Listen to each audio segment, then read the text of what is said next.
on Network Africa. Tanzanian Health Ministry identifies mysterious disease that killed 5 people as Marburg virus. Court in Chad hands life sentences to more than 400 rebels over the killing of former President Idris Deby. Eritrea and Ethiopia reject war crime accusations by the United States. Hello and welcome to the program. I'm Joke Rogers here in Lagos. Today we begin in East Africa, where Tanzanian health officials say a mysterious disease that killed 5 people has been identified as the Marburg hemorrhagic fever. The virus causes high fever, often accompanied by bleeding and organ failure. It's part of a group of viruses that includes Ebola. Tanzania's health minister, Umi Mwalimu, is urging citizens to stay calm, saying the government has everything under control. She says 3 patients are receiving treatment in hospital and 161 contacts are being traced. Last week, a rapid response team was sent to the northwestern region of Kagera, which borders Uganda, to investigate the outbreak. In Africa's central region, a court in Chad has handed life sentences to more than 400 rebels over the killing of former President Idris Deby. Mr. Deby died in April 2021 following clashes with rebels in the north of the country. He was one of Africa's longest-serving leaders after spending more than 3 decades in power. The mass trial of members of the rebel group started behind closed doors in February in the capital N'Djamena. They were found guilty of acts of terrorism, undermining national security, and endangering the life of the head of state, among other charges. The group has described the trials as flawed and a masquerade. One of the defense lawyers suggests that there would be an appeal. To more legal matters, this time in Ghana and West Africa, a court in Accra, the country's capital, has sentenced 5 members of the banned separatist Western Togoland Restoration Front to 5 years each in prison with hard labor. They were arrested in 2020 for attacking a police station and freeing inmates, as well as blocking roads in an attempt to prevent people from other parts of Ghana from accessing the Eastern Volta region. The court said the actions of the 5 were premeditated, aggravated, and an affront to the national security, sovereignty, and territorial integrity of Ghana. They were also sentenced for belonging to the Western Togoland Restoration Front, which is a prohibited group agitating for the Volta and Otu regions to secede from Ghana. A joint operation of a UN mission in the Central African Republic, MINUSCA, and the country's internal security forces has led to the arrest of the regional commander of a known armed group in the country known as Hussein Dambuja. This was confirmed by the United Nations Deputy Spokesperson Farhan Haq, who says the detainee is a perpetrator of human rights and international human law violations. SG is going to We have an update from our peacekeeping colleagues in the Central African Republic, where a joint operation with the country's internal security forces led to the arrest of Hussein Dambusha, regional commander of the armed group FPRC and member of the CPC. This happened on Saturday, about 300 kilometers north of Bria in the Haut-Koto prefecture. The detainee is named in reports of the group of experts on the Central African Republic as a perpetrator of human rights and international humanitarian law violations. He is currently in the custody of Central African authorities following his transfer to the capital Bangui with the support of the peacekeeping mission. In a statement, MINUSCA reiterated its continued support to the Central African judicial authorities in the fight against impunity.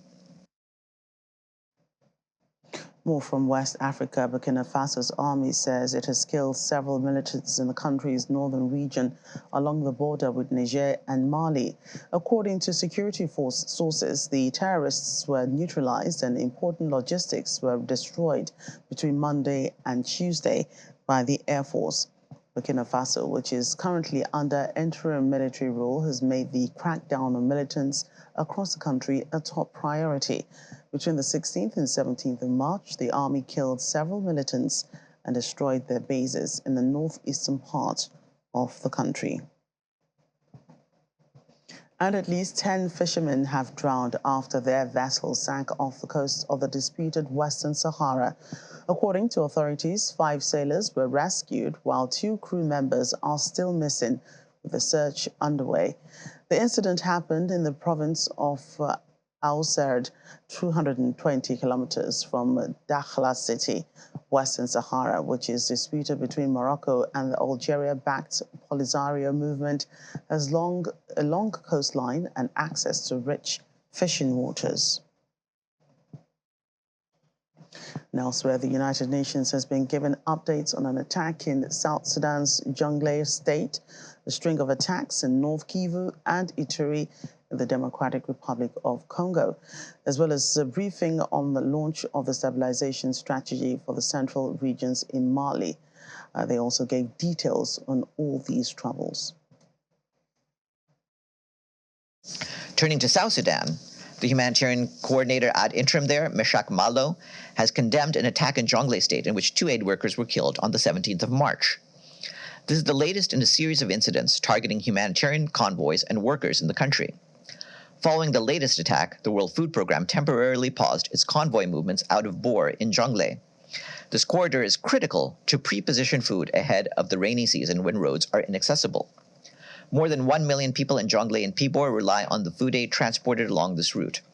Mr. Malo called on authorities to urgently improve security and to protect civilians and humanitarian workers and supplies. Turning to the Democratic Republic of the Congo, our peacekeeping mission, MONUSCO, reported that armed groups perpetrated a string of attacks in North Kivu and Ituri overnight on Saturday, triggering population displacement. In the village of Anguli in North Kivu, suspected ADF members killed at least 10 civilians and abducted 3 others. The same day, in response to the attacks, MONUSCO and the Congolese Defense Forces launched joint patrols along the Beni-Butembo Road and engaged with local authorities and community members in areas where the ADF is present. Since the 6th of March, attacks by the ADF resulted in at least 118 civilian casualties.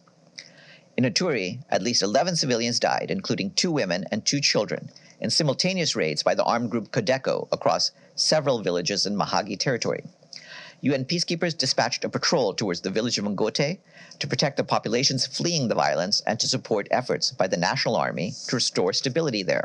The head of our peacekeeping mission in Mali, El Hassim Wan, welcomed the launch of the stabilization strategy for the central regions as well as its action plan. Mr. Wan said that the strategy, launched by Mali's Prime Minister, Choguel Maïga, articulates a comprehensive approach to the multidimensional challenges facing the central regions and recognizes that a sustainable restoration of peace and security also requires improvements in governance and the strengthening of justice, the promotion and respect of human rights, dialogue and reconciliation between communities, and action to address economic and humanitarian challenges. A Kenyan governor has ordered newly appointed county executives to regularly give 10% of their income to the church. The governor of Nandi County, Stephen Sang, said the directive was needed because local churches require support from leaders and the county government. The governor made the remarks during the swearing-in of the officials in an event attended by church leaders. The practice of giving part of your income to the church, known as tithing, is a long-standing part of Christianity, but there are conflicting views on whether it should be obligatory. The governor has said that he will be making follow-ups with the clerics on the records and names of those who don't tithe. Governors in Kenya and the executive staff wield enormous control on public funds meant for schools, roads, and hospitals. Let's get more on this. The Kenyan journalist Brian Wender joins me virtually from Nairobi. Hello, Brian.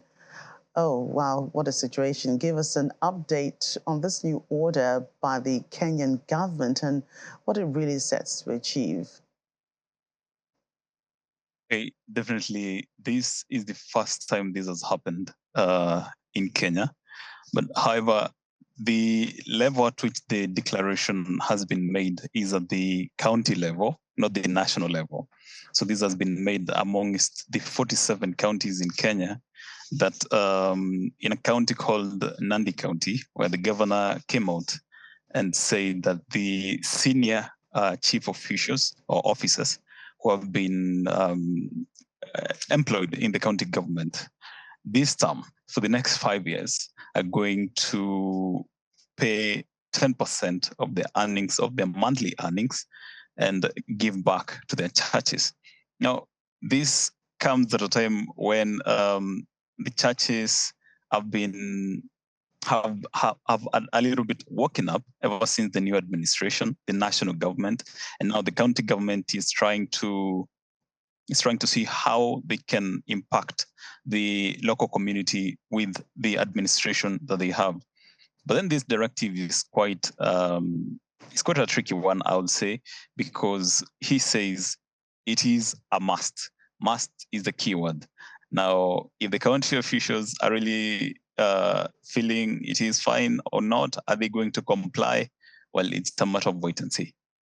Right. I know, there's one thing to tithe, which, in an area where, Christianity is dominant, it's important to do so. But I'm trying to take a look at the connection between giving 10% of your earnings to churches as tithing and development of the communities that you talk about. Basically, the kind of agreement the county government had with the church is not known. But the governor is trying to see how he can push the workers to give back to the community, because they say, or he says, that most of these county officials are recommended by the churches. And now this is a way of the county government through the workers who are working in the county government as chief officials can give back to their communities. Basically, he says that he wants to leave a legacy, because this is his second term and the last term. He wants to leave a legacy where he is going to leave a deep-rooted culture of Christianity. Is it really the way to develop a county in terms of development? I really don't think so, because first, this is coercing these chief officers to give the 10%. And basically, if you go down to where the money goes to, the church does not necessarily develop the community. The church develops itself, and maybe at some point just help the community to some extent. Now, if he's going to coerce the officials to contribute their monthly remittance to the church, then he also needs to come up with a way that the church can also be held accountable of how they're going to spend the money to development. Right. He said he's going to enforce this, in a certain way by follow-ups to know the names of those who donated to which church, and of course how much they donated, knowing how much the county officials earn anyway. So how do you think this will work? How do you think he intends to do this follow-up? Is he going to put people in place in the churches to give the names of those that pay or those that don't pay? Basically, the implementation bit of it is the hard one, because saying it in front of a congregation can be very easy, but then ensuring that you're going to the churches and seeing how you're going to implement this as a policy by the county government is really going to be tricky. And as the rest of the Kenyans, we're still waiting to see how he really ensures this policy that he's trying to make really works. But it's going to be really hard. Is it going to be by statutory deductions? No one knows. Is it going to force them to give us donations? No one really knows. And so we are really waiting to see how this story develops, even as the rest of Kenyans. Well, the rest of Kenyans, I don't know how they're reacting, but how are these affected officials reacting to this? Basically, as a journalist, you can always push for the bite from them, but they are definitely not going to give you, because they are first employed by the county government, which is headed by the governor. Now, the question is, are they really ready to talk about this and lose their jobs? Because if they say no, then they're going to have a meeting with the governor, and it's not going to be a good meeting. And so they're tongue-tied for now, and they have to accept what the governor says. Right. Brian, thank you so much for giving us more detail on that story. Thank you very much.